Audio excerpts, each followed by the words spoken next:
সাইয়েদনা আদম বললেন, এরা কারা? আল্লাহ বললেন, তোমার বংশধর। সাইয়েদনা আদম বললেন, আল্লাহ, ওই যে একটা রূহ দেখা যায়, এটার নাম কি?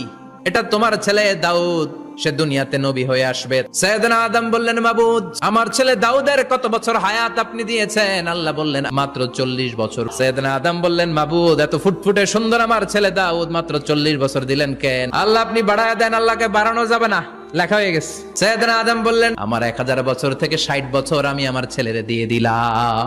আর আদম আলাইহিস সালাম পেয়েছিলেন 1000 বছর, 60 কমে গেলে রইল কত? 940 বছর পৃথিবীতে থাকার পরে মালাকুল মাউত চলে এসেছে, এসে বলল, জিইতু আন আকবাদা রূহাক, রূহ কবজ করতে আসছি।